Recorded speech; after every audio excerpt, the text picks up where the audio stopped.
Hello everyone. आज हम topic लेंगे 11th क्लास का संगीत किसे कहते हैं और संगीत की उत्पत्ति कैसे हुई। सबसे पहले मैं बताना चाहूँगी कि संगीत शब्द का अर्थ क्या है। संगीत शब्द गीत शब्द में सम उपसर्ग लगाकर बना है, जिसमें सम का अर्थ है अच्छा या सुंदर और गीत यानी कि कोई भी रचना या कोई कविता या कोई पद, यानी कि भली भांति गाया गया कोई सुंदर गीत, रचना या कविता संगीत कहलाती है। आमतौर पर बोलचाल की भाषा में जब भी कभी हम संगीत की चर्चा करते हैं तो उसका मतलब गायन ही समझा जाता है, किंतु वास्तव में गाना, बजाना और नृत्य करना, इन तीनों का सम्मिलित रूप ही संगीत कहलाता है। गायन, वादन, नृत्य, ये तीनों में गहरा संबंध है।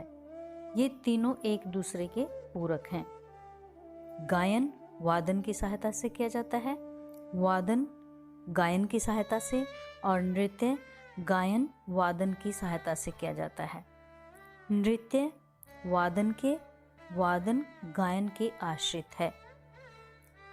इन तीनों में गायन को सर्वश्रेष्ठ माना जाता है।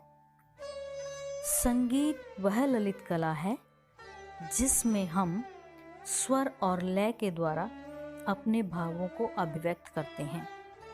इस प्रकार से हम कह सकते हैं कि गायन, वादन और नृत्य, इन तीनों कलाओं के मेल को संगीत कहते हैं। संगीत की उत्पत्ति। संगीत का संबंध देवी देवताओं से माना जाता है।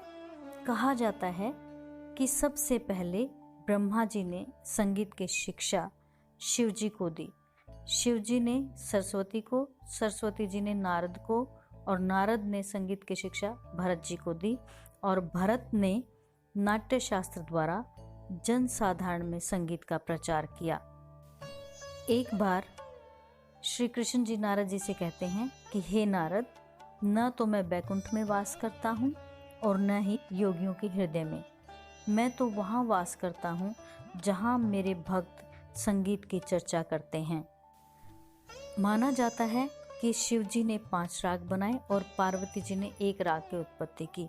इस प्रकार से उनके द्वारा कुल 6 रागों की उत्पत्ति हुई और फिर आगे चलकर इसी प्रकार से रागों की उत्पत्ति होती रही।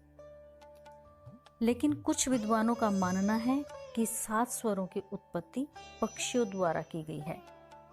इस प्रकार संगीत की उत्पत्ति के विषय में विभिन्न मत पाए जाते हैं।